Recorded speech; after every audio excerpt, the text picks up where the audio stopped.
E aí pessoal, chegando com mais um Formiga na Tela, videocast semanal do formiguaelétrica.com.br. Hoje acompanhado pelo outro editor do Formiga Elétrica, Gustavo Cláudio Rodrigues. Nosso outro membro da equipe, Luiz Felipe Chama. E hoje nós vamos falar de cinema e a pauta é 40 anos de Taxi Driver. Yeah, people do anything in front of a taxi driver. I mean anything. People too cheap to rent a hotel room. Oh, driver, hurry up, will you? People want to embarrass you. It's like you're not even there. It's like, you know, like a taxi driver doesn't even exist. 40 anos do clássico filme símbolo, né, por assim dizer, de Nova Hollywood, um dos filmes do Scorsese mais lembrados. Que mais que a gente tem para falar desse filme? Nossa, tem coisa demais, né, para dizer a verdade. Eu acho bacana a gente começar falando da carreira do Scorsese e tal, como ele chega ali e que ele já tinha uma carreira que vinha chamando a atenção, né? Ele já tinha feito Alice Não Mora Mais Aqui, que é um puta de um filmão. Tinha feito Caminhos Perigosos. Caminhos Perigosos também. E aqui com o roteiro do Paul Schrader, que também é um cara, assim... Costumo dizer que o Paul Schrader é o senhor Nova Hollywood, né? Sim. Apesar dele não ter se dado tão bem como cineasta, os roteiros dele e a pessoa dele, assim como, sei lá, junto com o Scorsese, segunda geração de Nova Hollywood, ele encarnou, né, esse espírito. The taxi driver is looking for a target. Getting ready. Getting organized. Preparing himself for the only moment in his life that will ever mean anything. Agora é legal a gente falar como que chegou no Scorsese, né? Pra quem não sabe, o John Cassavetes, ele era amigo do Scorsese e era um dos caras que mais apoiava ele. E o John Cassavetes assistiu Caminhos Perigosos e achou fantástico.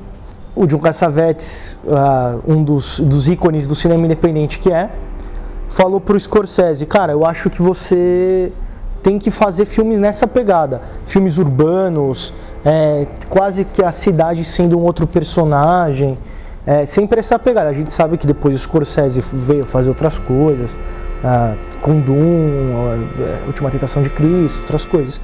Mas ele ficou com isso na cabeça e tal, e aí o Paul Schrader chegou para ele com esse roteiro.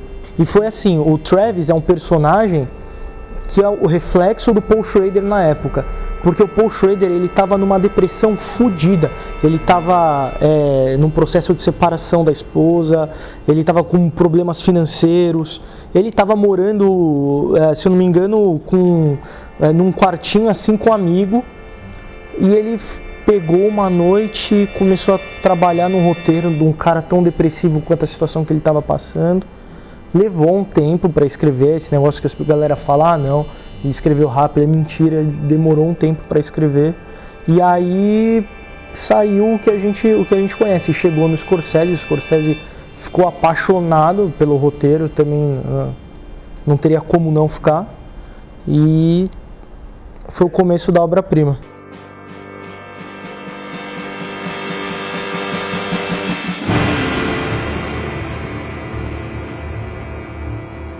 É muito interessante, né? Porque quando você vê o Scorsese falando, o De Niro, o próprio Paul Schrader falando do filme, eles nunca achavam que o filme ia fazer sucesso, né? Eles achavam que ninguém ia ver o filme, né? O Scorsese até fala, poxa, esse filme eu achava que ninguém ia ver, quem visse não ia gostar, e Nova York eu achei que todo mundo ia ver, todo mundo ia gostar, e foi o inverso, né? Mas o interessante é que quando você vê o Scorsese falando disso, aliás, todo mundo da equipe, né, todos os envolvidos falando da época da gravação do Taxi Driver, todos eles têm a mesma postura. A gente não sabe se o filme vai fazer sucesso, aliás, a gente tem quase certeza que não vai fazer sucesso, mas é um filme que precisa ser feito, a gente precisa fazer esse filme. E você percebe, assim, em tudo, assim, de qualquer extra que você vai ver sobre Taxi Driver, ou até mesmo analisar a direção em si, analisar as atuações, analisar a edição, analisar a própria trilha sonora, né? Quando você vai analisar tudo isso, você vê que o Taxi Driver tem uma identidade tão própria, que assim, todo mundo que estava envolvido entendeu isso aí. E é aquele negócio, é um filme muito representativo da época da Nova Hollywood, né? Tipo, você vai falar de Nova Hollywood, esse filme tem que estar no meio do discurso, com certeza. E assim, o tipo de influência, né, que esse filme carrega, influência tanto da época em si, quanto o lance, o Luiz falou da cidade, né, tipo, transformar a cidade em um personagem. A decadência de Nova York, né, foi extremamente usada aí, né, então aquele negócio da 42nd Street virar um lugar cheio de prostitutas, de traficantes e tal, um lugar que antes era um local que as pessoas passeavam, agora tá uma zona, e o filme representa muito isso, né, então você segue lá o Travis Bickle numa região um pouco mais nobre, daí vira a esquina e está numa região totalmente degradada, né? E isso acompanha o próprio personagem muda de atitude quando ele passa em determinados lugares. Isso é fenomenal, você consegue criar uma unidade, mesmo sem querer, né? Porque quando você vê, foi meio sem querer, só que todo mundo estava tão imerso que acabou surgindo essa coisa una. Isso é incrível. Eu acho que isso acaba sendo uma consequência, né? Porque quando a gente pega, você citou Cassavetes, muita gente fala que a nova Hollywood começa com os Shadows, em 59, que é o advento do cinema independente norte-americano. Particularmente não concordo com isso, acho que ainda vai demorar um pouco para aquilo que a gente conhece como nova Hollywood se estabelecer. No entanto, a década de 60 ela tem vários exemplos, vários indícios daquilo que aconteceria depois no cinema americano. E esse caso de mostrar a sujeira de Hollywood, no caso, vamos mostrar as calçadas como elas realmente são. Isso aí estava vindo, acho que desde 64, com o Sidney Lumet no Homem do Prego, cara. Eu não consigo lembrar de um caso anterior a 64 em que Nova York foi mostrada daquele jeito. E eu acho que o Taxi Driver acaba sendo uma consequência disso, né? I go all over. I take people to the Bronx, Brooklyn, I take them to Harlem. I don't care. Don't make no difference to me. Tanto em documentários quanto no próprio livro do Conversa com o Scorsese ele fala de algumas influências, né, do Taxi Driver em termos de clima, em termos de ritmo, em termos de sensação, né. E uma influência que ele fala que é o livro-chave, assim, para você entender o clima do Taxi Driver, é Notas do Subterrâneo, do Dostoiévski, um livro de 1864, considerado uma das primeiras obras existencialistas que existem, e é sobre um cara, um aposentado que ele está amargurado e ele fica procurando sentido na vida, né? E ele está lá em São Petersburgo e ele está vendo o lado podre mesmo da cidade, tal. A obra é dividida em duas partes. É um livro extremamente curto, tem 150 páginas. Recomendo muito, não só para quem é fã de Taxi Driver, mas como como repertório cultural mesmo. E é engraçado, quando você lê Nota do Subterrâneo, na hora você faz a ligação com Travis Bickle, porque no caso da Nota do Subterrâneo, o personagem principal ele não tem nome, não é dado nome a ele e tal, só que ele acompanhando é muito Travis Bickle, porque ele fica pensando assim, poxa, essa cidade, o que é aquilo? Olha esse bando de pessoas degradantes e tal, sendo que ele não percebe que ele também está em uma situação degradante também.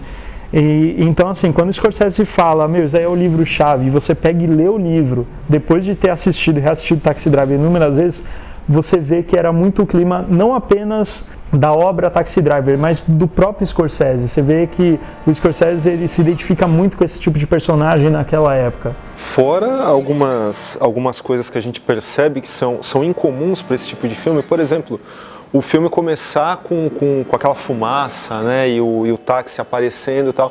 Aquilo lembra até um filme de terror, né? Com a música do Bernard Herrmann, que tem aquele contraste absurdo, né? Que ela tá num negocinho bem intimista, depois ela vem num pan, já muda, cara. E pelo fato do Scorsese ser um grande cinéfilo, antes de ser um cineasta, cara, você percebe que aquilo tem até um certo quê de, não sei, posso até estar viajando, mas de Mario Bava, né, cara, de filme italiano, de suspense que... E faz todo sentido porque italo-americano, que o Scorsese ele, inclusive tem o documentário dele, Minha Viagem à Itália, onde durante deliciosas 4 horas ele disseca o cinema italiano, então faria todo sentido. Sim.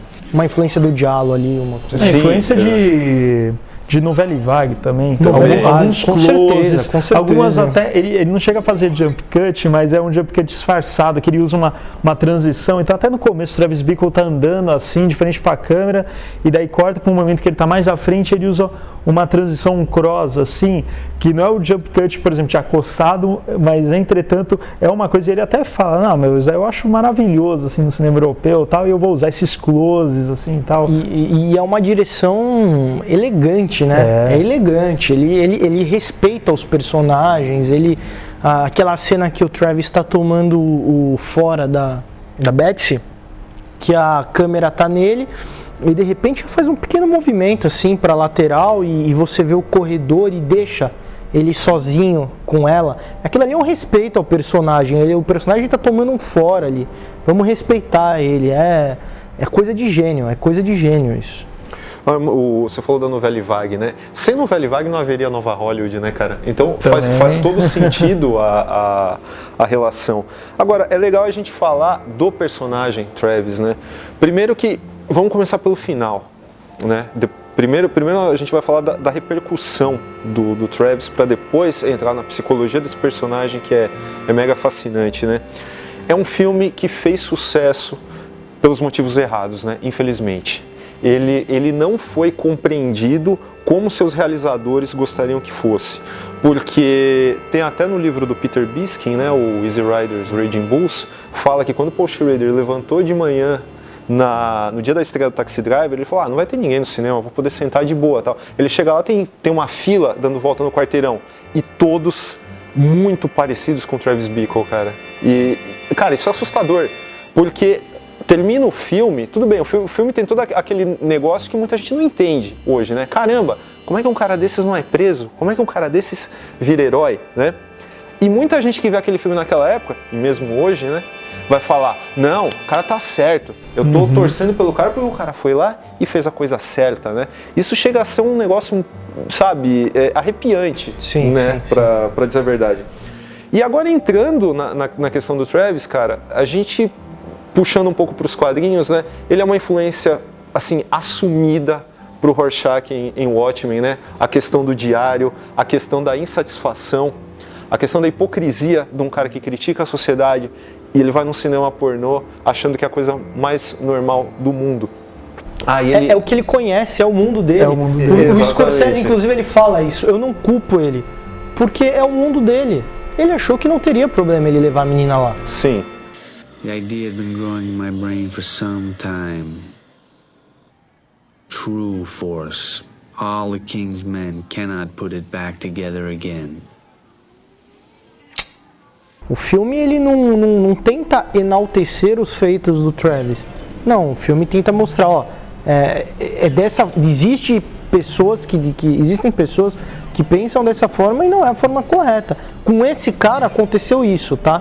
E com esse cara ele foi, a sociedade fez com que ele se tornasse herói de forma errada, pô. Ninguém entra num puteiro e sai matando todo mundo lá dentro, velho. Entendeu? Não é certo, não façam isso.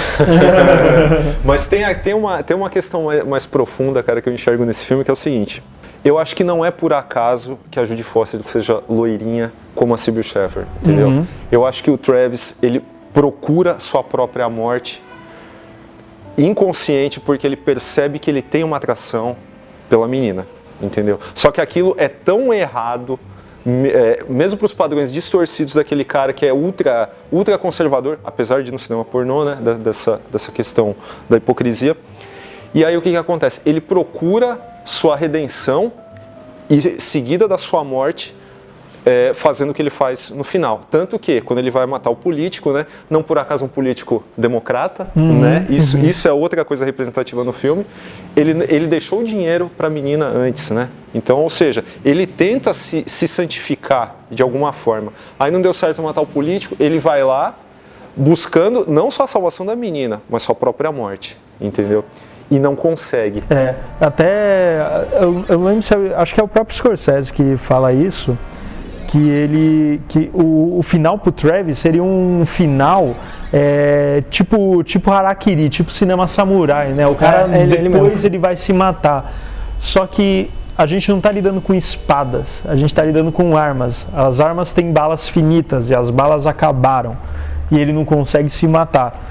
Então, isso assim, torna... Se o cara se conseguir se matar lá, talvez seria melhor para ele mesmo, né? Ele volta naquela vida, daí tem até o final com a Sybil Shepherd, que te deixa uma gama de interpretação gigante, muito boa, aliás. Mas o interessante, voltando à relação que você falou dele com a Judy Foster e com a Sybil Shepherd, uma é o contraponto da outra, né? Uma madura, outra infantil, uma total inocente, quando ela chega no cinema pornô, ela fica toda assim, a outra uma prostituta.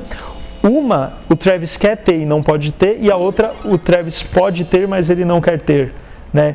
Então, assim, e uma permeia a primeira metade do filme e a outra a segunda metade, né?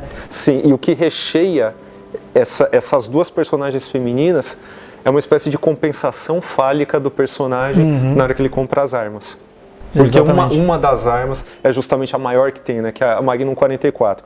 Não por acaso, eu vou indo um pouco mais longe falando que o Travis, ele prenuncia um tipo, apesar dos filmes serem bem diferentes, claro, mas ele prenuncia um tipo de justiceiro e um tipo de cinema de direita que vem dominar Hollywood na década de 80. Entendeu? Exato.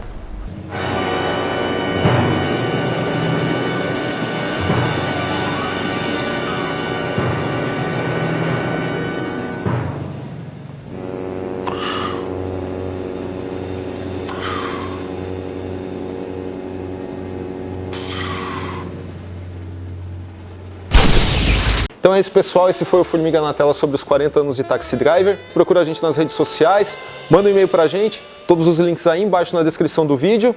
E é isso. O Rorschach andando lá para aquelas ruas degradadas. Sabia que isso ia acontecer em algum momento.